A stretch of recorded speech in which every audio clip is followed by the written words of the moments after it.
오늘 1시 반에 전도를 나갔습니다. 전도를 나갔는데 우리 박홍박 집사님이 저한테 그러는 거예요. 목사님, 어제 저녁에 전도를 우리 중고등부하고 청년은 역전으로 나갔어요.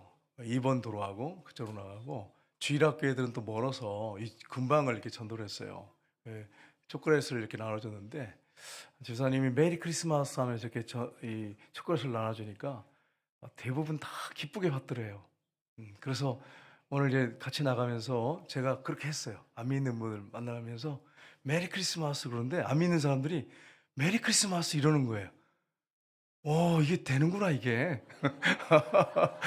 사실 이게 초콜릿 나눠주는 게 어떻게 해야 되냐면 성탄절마다 제가 이제 저녁에 교회에 있었잖아요. 밤마다 이제 기도하면서 있는데 이게 크리스마스가 우리만 위해서 이렇게 잔치하는 맨날 무슨 돌잔치 하는 것도 아니고 뭐 모여가지고 맨날 뭐 우리만 즐기는 게 이게 맞나 생각하니까 아 이거 잘못됐구나. 많은 사람들이 알아야 되는 거구나. 이런 마음을 주님이 주셨어요.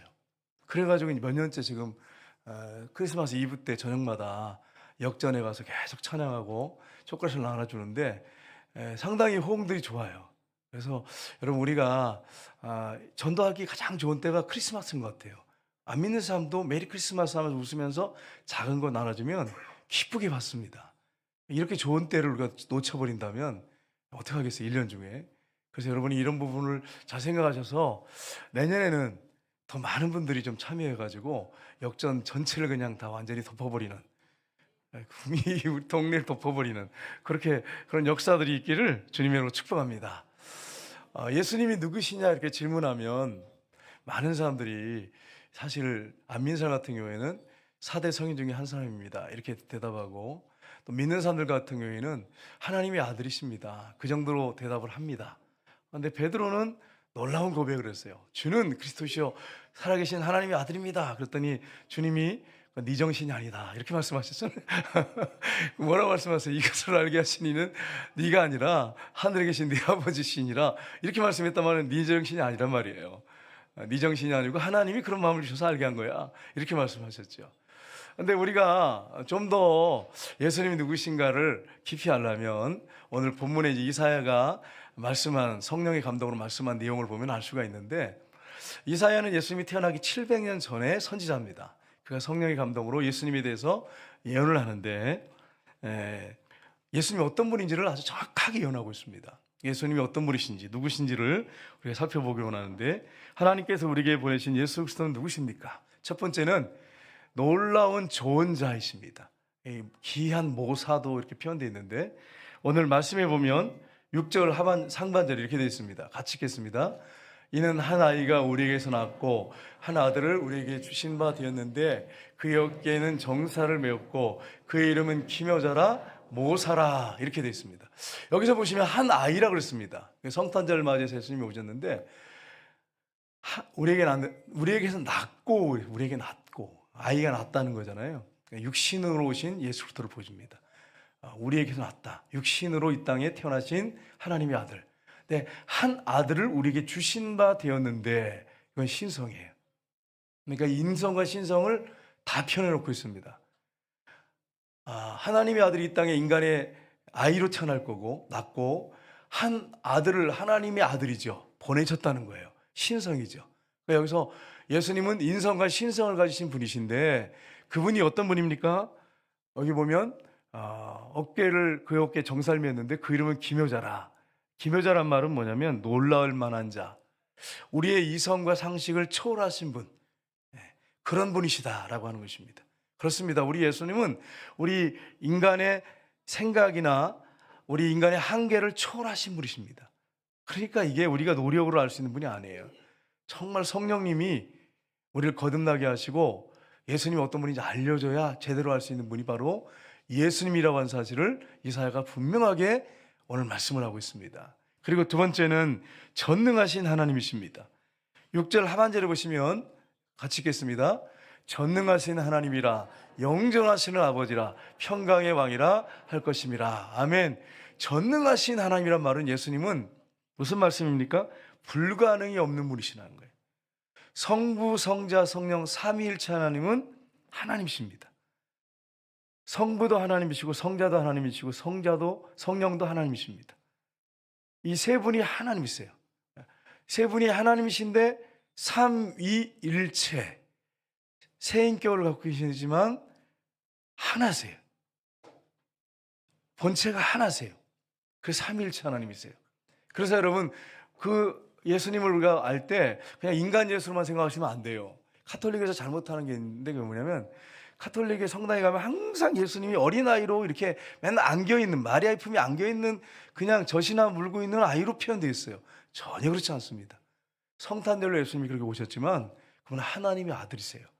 그리고 십자가에 못 박혀 죽으시고 3일 만에 부활하셔서 하늘과 땅의 모든 권세를 가지고 지금 통치하고 계십니다. 지금 현재.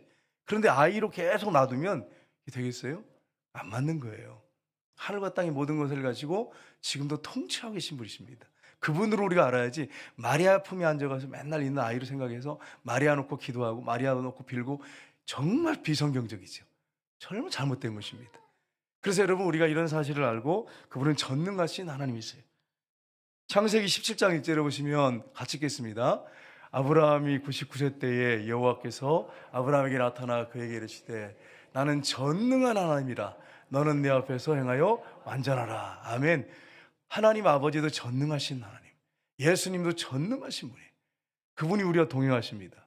그래서 우리가 점점 완전을 향해서 나가야 돼. 예수님처럼 살아가야 돼. 이 자리에 머물러 있으면 안 돼. 예수님과 동행하면서 점점 그분 앞에 완전한 사람으로 우리가 서야 한다고 하는 것을 기억해야 됩니다.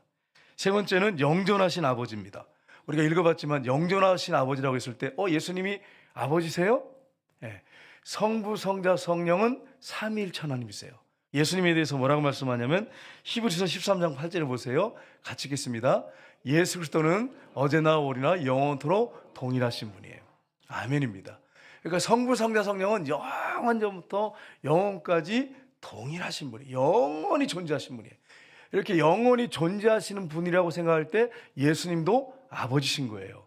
근데 예수님이 이 땅에 오셔서 뭐라고 말씀하셨어요? 기도를 가르쳐 주시면서 너희는 이렇게 기도하라.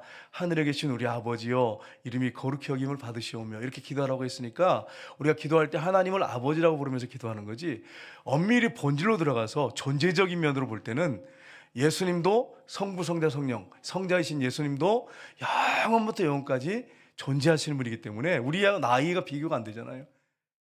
예수님하고 비교하면 우리는 나이는 깐나내기도 안 돼요. 네. 그러니까 엄밀히 따지면 아버지신 것입니다. 그러나 예수님이 하나님을 아버지라고 부르면서 기도하라고 했기 때문에 우리가 예수님을 하나님 아버지로 부르면서 기도하면서 늘 그렇게 아버지라고 부르는 것입니다. 이걸 우리가 잊지 말아야 됩니다. 그러니까 예수님을 우리가 우습게 보면 안 돼. 그냥 어린아이처럼 맨날 안겨있는 깐나라이로만 생각하고 그런 식으로 생각하시면 완전히 비성경적입니다. 그리고 예수님은 네 번째 평강의 왕이십니다. 예수님이 부활하셨습니다. 십자가에 죽으시고 부활하신 다음에 제자들에게 나타나셔서 제일 처음에 하신 말씀이 요한복음 20장 19절에 나옵니다. 같이 읽겠습니다. 이날 곧 안식 후 첫날 저녁 때에 제자들이 유대인들을 두려워하여 모인 곳에 문들을 닫았더니 예수께서 오사 가운데 서서 이르시되 너희에게 평강이 있을저다. 아멘. 부활하신 다음에 나타나서 제자들에게 처음 하신 말씀이 너희에게 평강이 있을저다. 그러면서 못장난 이 구멍난 손을 창자난 옆구리를 보여주셨어요. 그 다음 절에 보면 또 그렇게 말씀하세요. 너희에게 평강이 있을저다. 그래서 예수님을 딱 우리가 진짜 인격적으로 모셔드리고 믿으면 제일 먼저 찾아오는 게 뭐냐면 마음의 평강입니다. 기쁨이에요. 상황과 환경은 안 바뀌었어. 상황과 환경이 어려워. 자녀도 힘들고 가정적으로 어렵고 경제적으로 힘들어. 여러 가지로 막 문제가 많은데 예수님을 인격적으로 딱 모셔드리면 마음에 평강이 찾아와요. 기쁨이 찾아와요. 그분은 평강의 왕이십니다. 그분과 동행하면 어떤 상황 가운데서 흔들리지 않고 평강합니다. 안 믿는 사람들은요, 우리하고 비교가 안 되죠. 그들은 조그만 문제가 생기면 막 휘둘려가지고 어떻게 할지 몰라. 막 절망하고 좌절하고, 우리도 인간이기 때문에 잠깐 그럴 수 있지만 다시 원상복귀되고 돌아오지요. 주님을 생각하면서. 그래서 안정을 딱 잡지 않습니까? 네, 평강이 왕이십니다. 그분이. 예수 그리스도의 그러면 사역은 무엇입니까? 오늘 이제 7절 상반절에 보면 나오죠. 평화의 왕권으로 통치하십니다. 그래서 오늘 7절 상반절을 보시면 이렇게 되어 있습니다. 같이 읽겠습니다. 그의 정사와 평강의 더함이 무궁하며, 그분의 평강은 무궁해요. 그분이 통치하시는 나라, 그 나라는 무궁합니다. 그 다음 절에 보면 이제 우리가 그분 예수님에 대해서 알 수 있는데, 영원히 공평과 정의로 그 나라를 견고하게 세우실 것입니다. 평화의 왕권을 통치하시고, 두 번째는 영원한 공평과 정의로 그 나라를 견고하게 세우실 것입니다. 그래서 오늘 하반절에 7절 하반절을 보십시오. 같이 읽겠습니다. 또 다윗의 왕자와 그의 나라를 군림하여 그 나라를 굳게 세우고 지금 이후로 영원히 정의와 공의로 그것을 보장할 것이라. 만군의 여호와의 열심히 이를 이루시리라. 아멘. 예수님이 이 땅에 이제 오셔서 죽으시고 부활하신 다음에 이제 그분이 하늘과 땅의 모든 권세를 가지고 통치하시는데, 그분은 여러분 영원히 공평과 정의로 나라를 견고하게 세우실 것입니다. 하나님께서 이제 예수님을 신령한 몸, 거룩한 몸으로 이 땅에 재림하시게 보내실 때에 더 확실하게 이게 드러날 것입니다. 그 나라가 하나님의 그 나라죠. 하나님 나라죠. 그 나라가 견고히 설 것입니다. 예수님이 견고하게 세우실 것입니다. 근데 누가 그렇게 하시냐? 오늘 본문의 7절에 나온 것처럼 하나님의 열심이에요. 하나님의 열심. 여러분, 교회에서 봉사할 때 내 열심으로 하려고 하지 마세요. 하나님의 열심으로 하려고 해요. 내 안에 계신 성령의 열심으로 하려고 해야 돼요. 여러분, 하나님이 우리를 구원할 때 우리의 열심 가지고 천국 갈 수 있습니까? 한계가 있는데, 맨날 쓰러지고 넘어지는데, 하나님이 열심이세요. 그 열심으로 우리를 붙잡으십니다. 그리고 인도하시고 은혜 부어주고 계십니다. 그래서 우리를 천국까지 인도하시는 것입니다. 하나님의 열심이 우리를 구원하는 거지, 우리 열심이 구원받는 게 아니에요. 우리가 구원받는 게 아니에요. 노력으로 구원받는 종류가 아니에요. 하나님께서 그 열심을 가지고, 사랑을 가지고 그 아들을 보내서 이 땅에 오셔서 예수님이 죽으시고 부활하셨어요. 하나님의 열심이에요. 그리고 여전히 지금도 우리를 사랑하세요. 그 사랑, 너무 사랑이 뜨거우셔서 우리가 감당이 안 될 때도 있지만 그 사랑이 너무 뜨거워요. 우리가 죄 가운데 빠지고 넘어져도 우리를 분노하는 눈으로 바라보면서 막 찢어 죽일 듯이 그래 보신 분이 아니고, 불쌍히 여기고 긍휼하게 눈 보고 돌아오라고 말씀하세요. 예수님이 그걸 잘 표현해 주셨잖아요. 그래서 그분 앞에 나갈 수 있죠. 사랑의 주님 앞에 나갈 수 있어요. 마지막에는 정의의 심판이 있지만 우리를 이 땅에서 대하실 때는 돌아오더라고, 계속 돌아오고 팔을 벌려 기다리고 계세요. 사랑의 하나님이십니다. 그래서 우리가 그분 앞에 나가는 것입니다. 하나님의 열심이 우리를 구원합니다. 열방을 구원하는 것도 하나님의 열심이 구원하는 것입니다. 그 하나님의 열심이 없었다면 우리 존재하지 않을 것입니다. 그 하나님의 열심이 모든 걸 성취하실 것입니다. 우리는 단지 순종하고 그분께 따라가고 그 인도를 받으면 되는 것입니다. 이 성탄절을 맞이해서 하나님의 그 뜨거운 사랑, 그 하나님의 열심이 우리 구미 지역에 있는 영혼들을 구원하고, 여러분의 가족, 식구들, 믿지 않는 사람들, 여러분이 태신자들, 품고 있는 분들, 그분들을 구원하는 놀라운 역사들이 우리의 기도를 통해서 하나님 받으시고 역사하는 그런 축복의 역사가 있으시기를 주님으로 축복합니다.